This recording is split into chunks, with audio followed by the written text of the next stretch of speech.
Teman-teman, kita ketemu lagi di acara Ngopi Tipis ya. Kita kali ini bertemu dengan seorang peneliti PhD kandidat ya Mas ya. Ya, insya dengan Allah. Mas Ardi.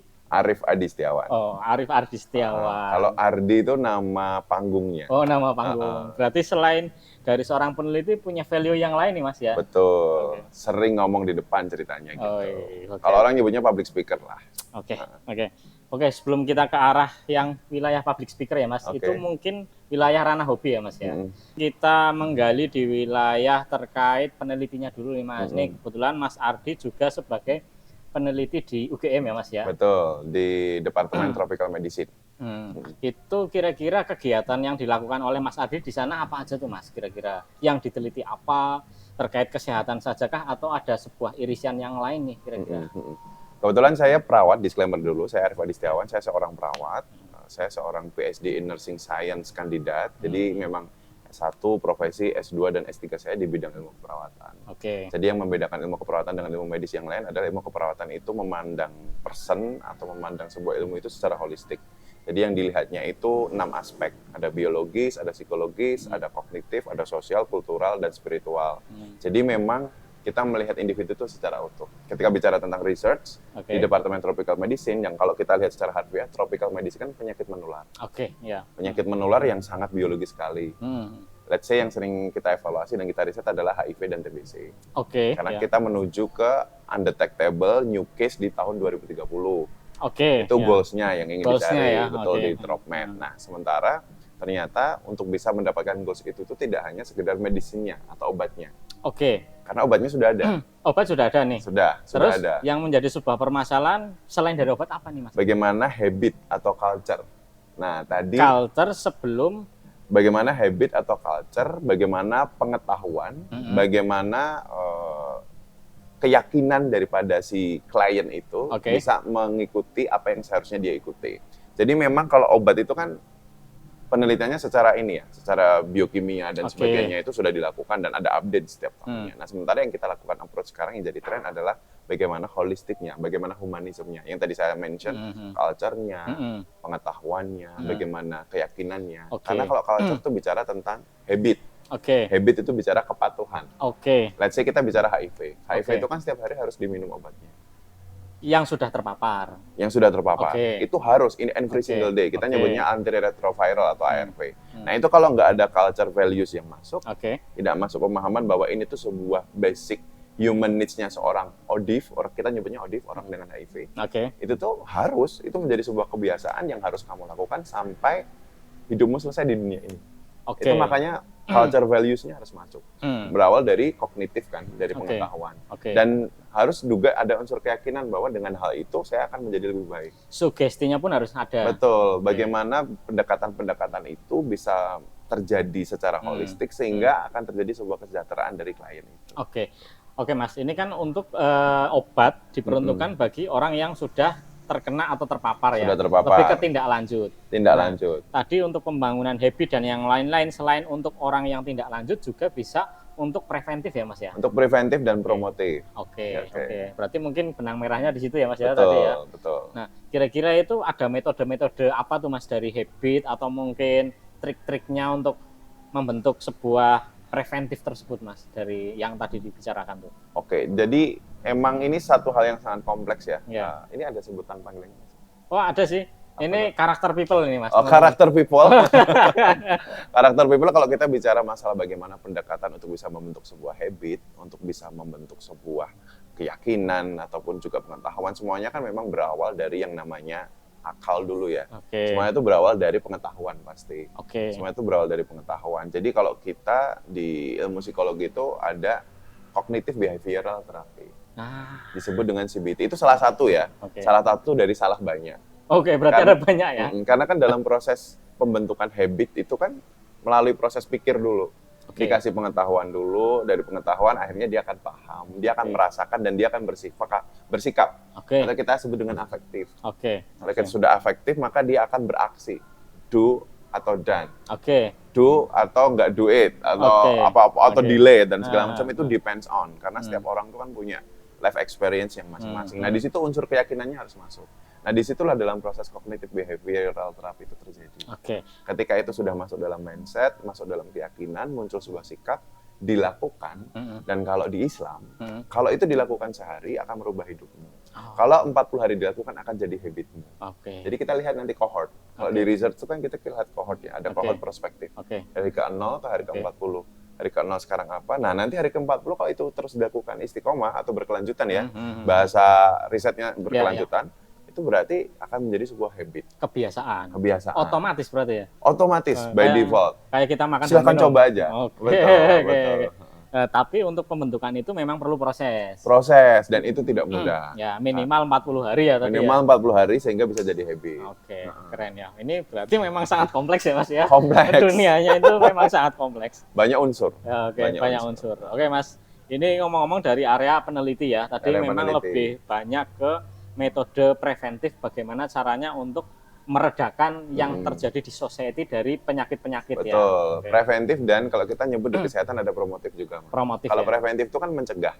Kalau promotif itu kita sudah ada tapi mempertahankan. Agar tidak tambah rusak atau gimana? Agar tetap baik. Jadi yang tadi habit 40 hari agar sustainable. Biar nggak kalah sama SDGs. Jadi kalau di situ kan dia kan sustainable. Jadi bagaimana 40 hari itu terus kemudian kembali lagi ke habit ke 0. Itu kita sebutnya dengan promotif karena dari segi pengetahuan sudah cukup, dari segi sikap juga sudah cukup, tapi bagaimana sustainable-nya bisa terjaga, istiqomahnya bisa terjaga. Nah, itu yang susah. Itu yang mungkin perlu ditata. Challenging. Kalau di Islam tadi istiqomah, kalau di sains ada berkelanjutan. Sustainable. Itu kan bahasa keren sekarang. Apa-apa berkelanjutan. Ya memang harus gitu sih. SDGs gitu ya. Oke Mas, ya semoga nanti bisa berkelanjutan istiqomah ya. Semangat ya untuk teman-teman yang menonton. Terus selain dari wilayah peneliti nih Mas, kayaknya punya value yang lain nih. Kayaknya sih gitu. Kayaknya gitu deh. Iya betul. Kan jadi public speaking juga ya, speaking ya. Public speaker. Ceritanya gitu. Itu gimana tuh Mas? Mungkin awalnya kok bisa nih dari seorang peneliti itu kan identik dengan ilmuwan. Ilmuwan cenderung untuk dia mendalami suatu hal dalam dan satu linier biasanya tuh Mas. Dan kok bisa nih? Difficult to express their feeling ya. Nah, kok terus beralih ke public speaker nih Mas? Gimana tuh Mas? Berawal dari ya memang dari proses growth and development dulu, sering mendapatkan peran ngobrol di depan. Ngomong di depan ya, let's say ketua OSIS, paski dan sebagainya. Berkembang kuliah, ternyata tidak cukup di situ, alhamdulillah ketua Himal apa segala macam. Yang akhirnya beberapa tuntutan itu tuh membentuk karakter public speaker ya, secara tidak langsung dan juga karakter leadership karena seorang public speaker itu harus punya leadership values. Betul. Nah, dari di situ berkembang dan setelah saya lulus profesi dan bekerja, kemudian saya merasa kayak ada hal yang memang sepertinya bisa ditambahkan. Karena kebetulan saya juga alumni di Putra Putri Solo yang tuntutan untuk ngomong banyaknya itu juga gede. Yang artinya kayak saya merasa ini skill itu ini bicara yang promotif tadi. Ini bagaimana kita bisa menjaganya untuk bisa sustainable adalah harus dilakukan learning by doing. Dan in every single day itu kan pasti kan grow up ya. Karena kan dulu kan 4.0, sekarang 5.0 yang artinya kita harus melakukan itu secara berkelanjutan. Akhirnya saya cari activity yang memang membuat skill itu akan bisa terus terjaga. Adalah dengan cara cari pekerjaan sampingan, which is penyiar radio. Jadi sejak tahun 2013, alhamdulillah sampai sekarang di tahun 2024 saya masih menjadi penyiar radio sembari mengerjakan peran utama saya tadi. Di penyiar radio otomatis teman-teman pasti tahu ya di dalam radio kan tidak hanya bicara masalah profesi atau bekerja, tapi juga bagaimana kita bisa mendapatkan networking. Nah, networking itu yang saya tidak dapatkan di dunia akadem. Dan ketika kita bisa mengawinkan irisan itu, irisan ini akan menjadi hal yang luar biasa. Akhirnya beberapa challenge seperti jadi host podcast, moderator, baik itu nasional sampai internasional pun terjadi dan sampai sekarang. Dan sangat nikmat sekali, alhamdulillah. Ini itu kayak semacam kalau di diagram dunia, diagram Ikigai. Di diagram Ikigai itu bilangnya kan katanya what world needs, apa yang dunia butuhkan. Sama apa yang dunia bayar buat kamu. Ya, itu kan menjadi sebuah fenomena antara memang saya mau mengerjakan sesuatu hal tapi itu nggak saya banget ataupun mungkin awalnya terpaksa karena dunia bayarnya itu. atau memang dunia butuhnya itu gitu. Oke, berarti ada 3 irisan ya mungkin ya. Ada 3 irisan apa ataupun memang itu apa yang what you love, apa yang memang kamu cintai. Kadang kan seperti itu irisannya kan berkembang terus. Jadi irisan-irisan itu saya berpikir bahwa apa yang memang dunia bayar ya saya sebagai seorang akadem. Ceritanya kan alhamdulillah suka baca nih. Nah, di situ ternyata dari apa yang memang dunia butuhkan, akadem itu kebutuhannya adalah tidak hanya sekedar seorang akadem. Akadem yang memiliki skill how to deliver knowledge and information dengan baik, which is komunikasi. Karena berkembang ya berarti. Ternyata menurut riset bahwa skill paling susah di dunia ini yang ditakutkan orang adalah berbicara di depan umum. Dan itu adalah tuntutan seorang akadem dan tuntutan seorang researcher. Dari di situ akhirnya ketemu kawinan itu. Jadi apa yang dunia butuhkan, seorang akadem yang pinter ngomong, nah Bang Jawa bilang gedobros ya, gedobros tapi ada isinya ya, based on evidence base ya, dan juga reference. Tapi tetap dia mencukupi kebutuhan dunianya, mencukupi apa yang dibayar sama dunia. Sebagai akademi itu tadi, sehingga memang apa yang menjadi passion saya di bidang komunikasi, apa yang menjadi kesukaan saya untuk membaca itu tuh ketemu di dalam diagram Ikigai itu. Apa yang what you love and what you are good at itu terjadi. Akhirnya ternyata sekarang yang saya alami adalah what you are good at. Good at-nya adalah seorang dosen atau researcher yang punya adding value di komunikasi. Ketika how to deliver-nya pun juga bisa banyak adding value-nya. Ada unsur bagaimana public speaking-nya, ada unsur ice breaking-nya, tanpa saya harus belajar lagi. Oke. Berarti memang di sini ada sebuah mungkin lebih ke daily activity tadi yang lebih ke akademis ya, mendukung untuk dari lintas disiplin yang sudah dibangun. Satu itu ya. Yang kedua dari wilayah hobi, yang hobi tapi juga itu terbentuk oleh keadaan sebelumnya ya Mas, yang public speaker itu ya tadi ya, karena tuntutan keadaan akhirnya menikmati, lalu akhirnya berkembang dan berlatih dan akhirnya mengembangkan itu. Dan akhirnya kan learning by doing. Akhirnya kan kita juga butuh legitimasi kan. Secara kuliah jelas legitimasinya adalah ijazah. Kalau secara public speaking kan legitimasinya adalah experience atau dalam hal ini mungkin radio station ataupun MC yang lain dan juga certified di lembaga-lembaga yang memang sudah recognize. Nah itu penting juga untuk nanti kedepannya kalau kita bikin portfolio juga. Jadi akhirnya di situ membuat banyak hal bisa lebih di-sharingkan lagi. Karena komunikasi sendiri pun kan nggak cuma melulu di satu bidang ilmu ya. Komunikasi di semua ilmu dibutuhkan. Langsung kena semua. Payung gitu kan, jeder gitu kan. Jadi kayak kepake. Jadi nggak akan ada yang mubadir di dalam sebuah skill komunikasi. Berarti itu mungkin memang salah satu sebuah kebutuhan ya, public speaker itu yang dibutuhkan oleh dunia ya Mas, pada semua lini sebenarnya. Betul. Tinggal nanti brandingnya mau dibawa ke arah mana. Public speaker bidang apa, speaker bidang apa, karena itu adalah basic skill yang what you have to have di dunia ini. Oke, ini keren ya Mas ya, dari wilayah akademis. Kalau yang metode awal dulu ya, masa lalu ya, pada belum saat era sekarang itu kan memang dia hanya satu linier, terus dalam dan juga ahli ya. Sekarang ternyata udah banyak berkembang ya. Tapi kayaknya tidak semua orang bisa seperti itu ya Mas ya. Dan salah satu habit seorang akadem ataupun scientist adalah tidak memperdulikan masalah komunikasi. Karena memang itu secara manusiawi, secara marwah itu kan scientist itu hidup dengan dirinya. Kadang secara social skill-nya agak ke nomor sekian kan. Ada batas gitu secara tidak langsung teman-teman juga sering menjumpai itu. Dan alhamdulillah akhir-akhir ini sudah mulai banyak seorang lecturer ataupun scientist yang juga melirik itu, karena itu memang apalagi mereka tugasnya adalah deliver knowledge dan itu memang harus terus dilakukan.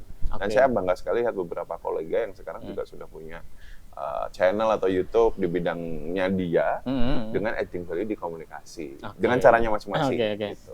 Ternyata memang itu yang dibutuhkan dunia pada saat dibutuhkan di dunia.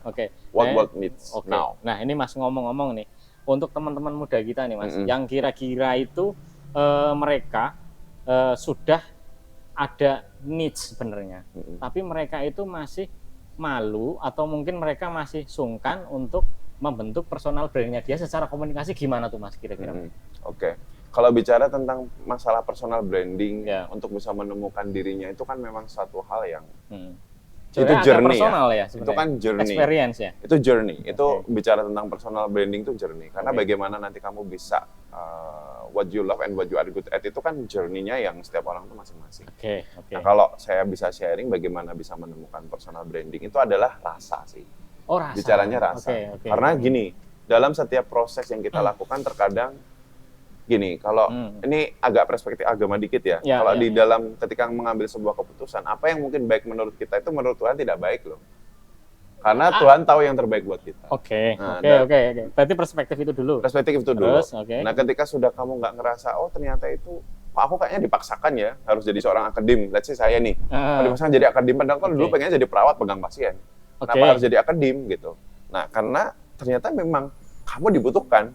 Dan ternyata yang terbaik itu kalau saya coba telaah sampai sekarang ya karena Tuhan menitipkan sesuatu buatmu untuk kamu sampaikan kepada umat-umatnya dia gitu. Which is lewat jadi akadem.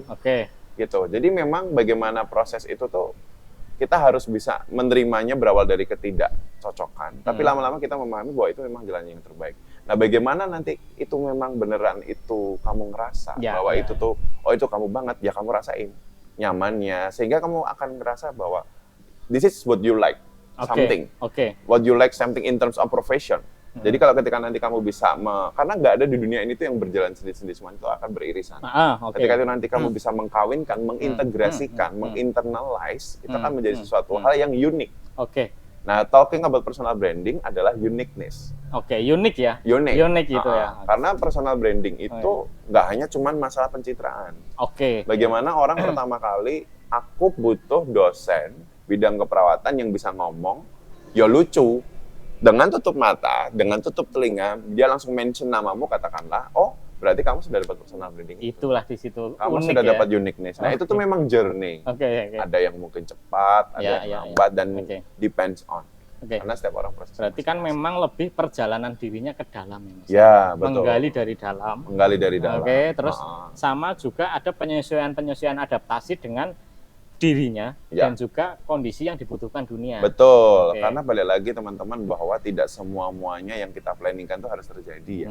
Nah itu tuh memang harus kita embrace juga, kita accept juga sampai akhirnya nanti kita bisa menjadi menjadi suatu hal yang luar biasa. Berarti datangnya memang dari feeling juga ya Mas ya? Feeling harus dirasain karena kan yang namanya petunjuk dari Tuhan itu kan bukan langsung dibisikin kan. Enggak dari sini ya ternyata. Hei kamu belok kanan kan enggak gitu. Tapi tetap kayak ada ya kalau bahasanya anak zaman sekarang adalah universe come to you. Benar. Semesta aja gitu ya. Iya itulah itu. Berarti petunjuk ternyata Tuhan. Itu ya. Alami sajalah ya. Alami saja. Gitu. Ya mungkin itu ya teman-teman, jangan lupa untuk tetap menggali diri ya Mas. Betul, jangan lupa untuk terus mencari core identity karena yang namanya core identity itu tidak bisa diketahui secara instan juga. Itu adalah proses hidup sehingga kamu bisa lahir jadi versi terbaik. Berarti yang lebih diutamakan adalah bagaimana caranya menjadi versi terbaik kita ya. Versi terbaik dari diri kita tanpa membandingkan diri kita dengan orang lain. Terinspirasi boleh tapi tidak membandingkan. Fokusnya tetap ke diri ya, perjalanan kita ya. Betul. Diri kita, perjalanan kita.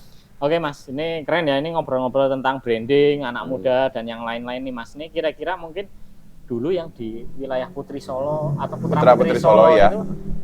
Itu dia tugasnya apa aja Mas kira-kira itu? Putra Putri Solo itu adalah duta wisata. Kita tahu bahwa yang namanya duta wisata itu tugasnya adalah menjadi kepanjangan tangan dari pemerintah Kesultanan Surakarta. Pemerintah Kota Surakarta. Pemerintah Kota Surakarta yang dalam hal ini Pemkot Solo melalui Dinas Pariwisata, Dinas Kebudayaan dan Pariwisata untuk menyampaikan dan juga mempromosikan hal-hal terkait budaya dan wisata yang ada di Solo. Tugasnya seperti itu memang. Jadi bagaimana kita bisa mengetahui dulu segala macam aset yang dimiliki oleh kota setempat, apapun duta wisatanya itu, kemudian bagaimana kita mengelevate dengan program-program yang kita miliki sebagai seorang duta wisata, agar nanti masyarakat itu tahu, sehingga sense belonging-nya juga tinggi, sehingga munculnya kebanggaan dan terjadi promosi, yang tidak hanya sekedar dari kita, tapi kita ini sebagai platform saja, platform untuk jembatan antara pemerintah ke masyarakat. Media ya berarti ya? Mediator. Ya PR-nya. Ya. Katalis juga ya. Betul. Mempercepat antara yang mungkin masyarakat, terus orang yang di pemerintahannya, terus harapannya ada pertukaran ide di situ ya? Yes, dengan strategi-strategi itu. Mungkin lebih ke wisatanya ya. Kalau di Solo itu wisatanya apa Mas yang paling unique value di sana tuh? Culture Karena balik lagi kan Solo punya branding, Solo the spirit of Java. Mirip dengan Jogja? Ya, mirip. Perbedaannya apa nih Perbedaannya kira-kira? adalah kan memang negara kita kalau dihitung sejarah Jawa itu kan berawal dari Solo. Bukan dari Jogja? Bukan dari Jogja. Oh. Dari Solo dulu, kemudian ada perjanjian Giyanti. Nah, Semua budaya Mataram dibawa ke Jogja. Budaya Solo adalah mixing antara VOC dan juga Jawa. Jadi kalau kita lihat teman-teman, sesederhana ageman bajunya. Bajunya Solo sama bajunya Jogja itu beda. Bajunya Jogja itu full Mataram. Jadi kalau teman-teman pengen tahu Jawa yang benar-benar the real Jawa, full Mataram di Jogja. Oke. Karena memang dulu itu di perjanjian Giyanti itu dibawa ke Jogja. Berarti memang ada pergantian lokasi ya waktu itu. Nah, kalau di Solo kan memang kerajaan Mataram itu kan unsurnya VOC dan juga Jawa ya. Di Surakarta. Awalnya seperti itu. Awalnya seperti itu. Awalnya seperti itu. Terus kemudian perjanjian Giyanti kan pindah ke Jogja dan yang di Solo itu akulturasi antara VOC sendiri atau Belanda dengan Jawa. Jawa ya. Dilihat dari agemannya. Bajunya yang di Solo itu kan banyak unsur Belandanya. Oh iya ya. Dari beskapnya itu kan ada dasi kupu-kupunya. Iya, agak ke barat sedikit ya. Ada rompinya, bawahnya pakai jari. Jarinya which is kan Jawa banget. Ya, di situ terjadi akulturasi. Termasuk mungkin teman-teman yang pernah makan selat Solo. Selat Solo itu kan juga sejarahnya dari orang Jawa nggak makan daging. Orang Jawa makannya sayur. Orang Barat makannya daging. Diakulturasi, jadilah selat Solo. Digabungin gitu ya. Selat is different with salad. Ya, kan? Selat Solo is totally selat Solo. Isinya apa aja tuh Mas dulu? Kayaknya ada. Sampai sekarang masih ada ya. Masih ada. Daging dan sayuran. Ada kentang, ada wortel, dan selada dan segala macam. Bentuknya kuah ya. Aku pernah makan. Bentuknya kuah. Oh, coba ke Solo. Oke. Berarti memang ada sebuah akulturasi Betul. Sehingga itulah kenapa Solo disebut the spirit of Jawa, karena kerajaan pertama di Jawa itu ada di Solo. Itu satu. Kedua, itulah kenapa juga sampai sekarang ada sebuah kiasan bahwa disampaikan kalau mau lihat Indonesia baik-baik saja lihat Solo. Kok bisa gitu Mas? Kenapa? Karena memang banyak sekali cikal bakal sejarah di dunia ini yang saya lihat dari dua perspektif. Jadi perspektif politik dan perspektif agama. Perspektif politiknya apa nih? Banyak pimpinan yang dihasilkan dari Solo. Memang sih. Betul. Contohnya ada sampai sekarang. Dan banyak sekali corong-corong pemuka agama yang lahir dari Solo. Oke. Nah, negara kita kan negara Muslim yang dominan. Dan di Solo itu banyak dilahirkan banyak pemuka agama dari Solo. Nah, Jogja kental dengan pendidikan. Itu berbeda. Oh, agak ada sedikit itu ya, perbedaan tipis, tapi beda ya. Betul, buat teman-teman yang pengen ngerasa hidup nyaman. Solo kan sudah recognize sebagai the most livable city nomor 1 di Indonesia. Dan itu saya rasakan juga. Tanpa ini sebenarnya saya promosi ya, tapi memang real. Tapi kalau memang teman-teman benar-benar mau nyari bagaimana growth mindset in terms of education, Jogja nggak ada tandingan. Edukasi ya. Growth mindset-nya itu beda. Pendidikannya ya. Beda sekali memang. Jadi memang untuk Solo, kalau mau nyaman, tinggal stay yang pohonnya gede-gede banyak di sekitar kamu, yang pernah dapat penghargaan The Best Air Quality Index, yang pernah mendapatkan wahana tata nugraha, which is ada pengaturan lalu lintas yang sangat baik. Solo The City of Garden juga, Solo Kota Batik juga dan sebagainya, dan banyak sekali branding yang lainnya. Anda bisa pilih Solo. Untuk nyaman loh ya. Highlight-nya untuk nyaman ya. Nyaman ya, bukan karir ya. Untuk competitive values dan juga professional values, saya sarankan di Jogja, khususnya bidang pendidikan. Karena saya hidup 17 tahun di Jogja, dan kemudian sampai sekarang 17 tahun ya berarti, dan kemudian dari kecil saya hidup di Solo, dan sekarang lagi mencoba merasakan banyak di Solo juga. Dan sekarang saya melihat update kehidupan. Ada perubahan Mas? Ada. Dari yang dulu sampai sekarang gimana? Terutama terkait dengan physical appearance-nya Solo. Gimana tuh? Fisiknya tuh sangat tertata, rapi. Tata kotanya? Ya, tata kotanya. Jadi, anak kuliah itu PWK ya, perencanaan wilayah kota. Itu works di sana. Jadi kayak memang kenyamanannya tuh terjadi. Dan fasilitasnya lengkap. Dan public demand-nya itu tercukupi. Di beberapa hal yang mungkin saya tidak dapatkan di Jogja. Gitu. Di Jogja mungkin sedang panas sih Mas sekarang. Panas Mas. Mana saya mau mencari pohon gede harus ke UGM Mas. Itu kan miliknya UGM. Bukan miliknya. Kalau kita head to head kan gini. Provinsi. Kan Solo kan kota ya. Kita head to head kan dengan kota Jogja. Itu beda. Tanpa bermaksud merendahkan siapapun, tapi perbedaan. Memang ada sebuah pergeseran ya mungkin. Betul. Jadi kalau mau nyaman main ke Solo, kalau mau makanan, itu juga mempengaruhi makanan Mas. Itulah kenapa makanan di Jogja totally sweet. Karena Javanese. Javanese totally sweet. Itulah kenapa kalau di kesehatan gula darah manis ya. Diabetes mellitus yang versi Jogja itu standarnya beda dengan yang lain. Karena memang beda Jogja, ya Mas ya? Iya. Karena di lab-lab pasti akan beda. Kemudian Solo kan more savory karena campurannya sama VOC sampai sekarang. Itu kalau di Solo gimana Mas? Lebih savory, lebih gurih. Agak pedes sedikit gitu agak pedes sedikit, gurih. Kalau di Jogja kan manis. Manis. Beda. Gudeg ya manis ya? Iya, Jogja kan kita harus milih kan gudeg kan. Mana yang gurih itu kita harus chop gitu kan.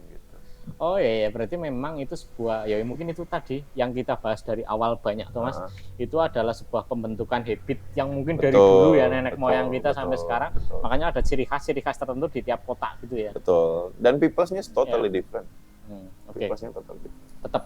Nah, beda sekali, walaupun kita satu sejarah dari Kerajaan Mataram, tapi dalam growth-nya dan development-nya totally different.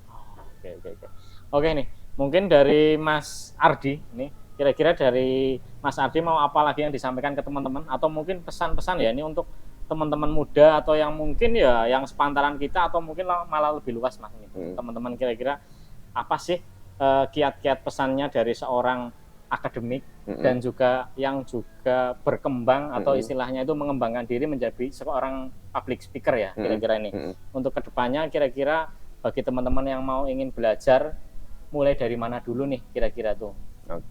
Jadi yang pasti kalau di zaman sekarang di era 5.0 kita menyebutnya society 5.0 yang sangat concern di society 5.0 adalah karakter people. Karena memang yang jadi penting di sini adalah bagaimana kita bisa menemukan diri kita dengan versi terbaik kita, idealism kita dengan versi terbaik diri kita.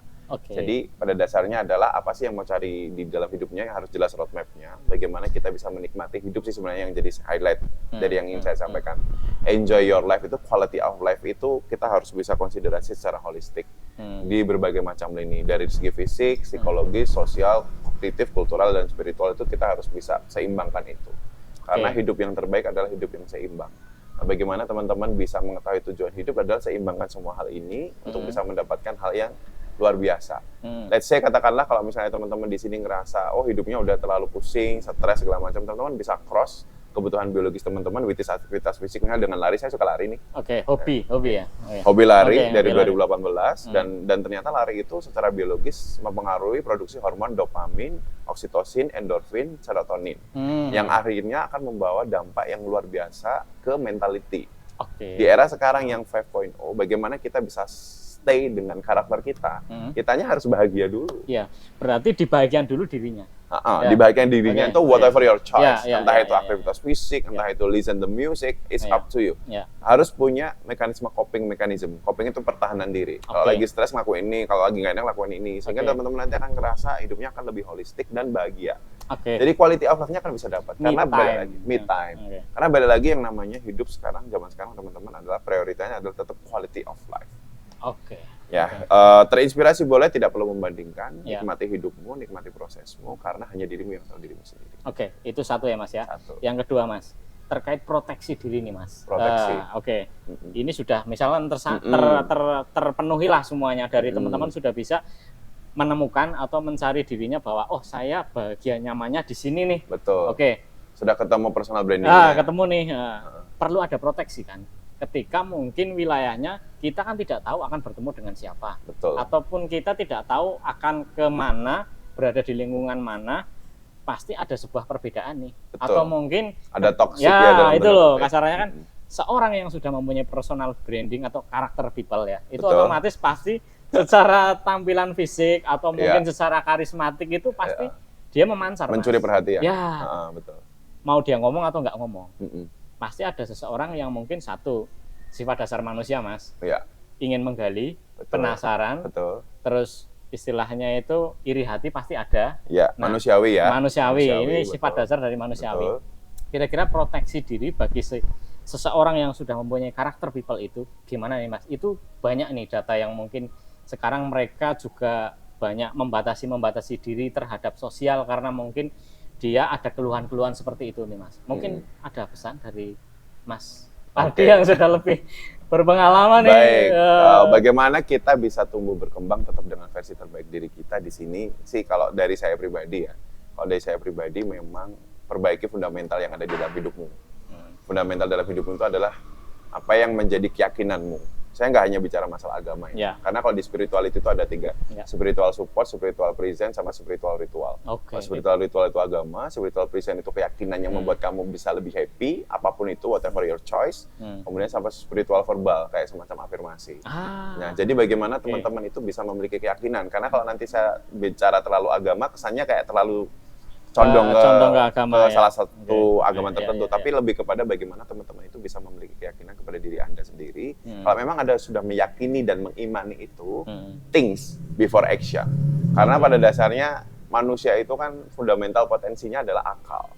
Yang berbeda kan bagaimana kita membedakan dengan yang lain, makhluk yang lain adalah akal dan juga nafsunya. Nah, kalau kita bisa mengontrol pikiran dan nafsu kita, untuk kita, let's say, kita tidak kepo atau kita tidak terpancing emosi dengan apa yang dilakukan orang lain, kita akan aman, kita akan ada di secure zone. Karena balik lagi teman-teman, tugas kita hanya bisa menyampaikan ke orang lain.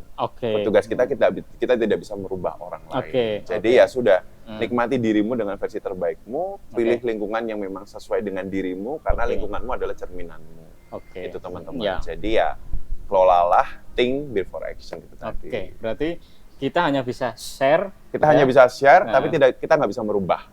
Dan bagaimana kita bisa menikmati hidup kita, ya kita harus tetap bisa menjaga hubungan dengan itu, bagaimana kita bisa mengontrol saja. Mana yang memang jadi needs, mana yang memang tidak menjadi needs. Itu harus kita bisa pilah-pilah. Dibedakan kamarnya ya Mas ya. Dengan cara think tadi, dengan cara mikir. Karena manusia dilahirkan dengan mikir, jangan ngawur ya, bablas nanti kan tersesat. Siap. Oke Mas, nih teman-teman mungkin dapat banyak insight ya ini kita, mungkin saya sendiri juga dapat nih. Saling belajar ya teman-teman karakter. Ini teman-teman nih kayaknya juga dapat banyak nih dari sini. Mungkin kita dapat pembelajaran satu tadi terkait personal branding, terus membagi waktu ya Mas ya. Bagaimana mengkolaborasikan antara irisan yang mungkin dan tidak mungkin. Mungkin dan tidak mungkin, yang cuma dibayar sama yang memang dibutuhkan. Dan juga pengelolaan diri bisa dari hobi ya. Betul, pengelolaan diri itu dari hobi, whatever your hobbies. Itu yang pasti basically sesuatu yang kamu suka. Sesuatu yang kamu suka akhirnya nanti akan jadi bahagia. Kalau jadi bahagia mikirnya cemerlang. Kalau mikirnya cemerlang berarti actionnya akan sesuai dengan maps yang sudah kamu tentukan. Berarti di pelajaran biologi kayaknya ada tuh ya Mas. Hidupnya bahagia. Hormon apa itu ada. Endorfin, dopamin, serotonin, oksitosin. Gampang itu.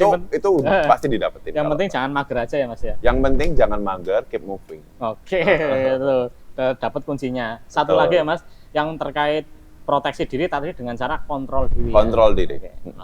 Boundaries lah. Secukupnya. Tuh ya teman-teman, mungkin banyak banget dagingnya ini dari pembicaraan Ngopi Tipis kali ini. Mungkin next kita ketemu lagi dengan Mas Ardi ya. Siap. Sampai ketemu lagi di Ngopi Tipis selanjutnya. Salam karakter people ya, jangan mager. Salam karakter people, jangan mager. Terima kasih.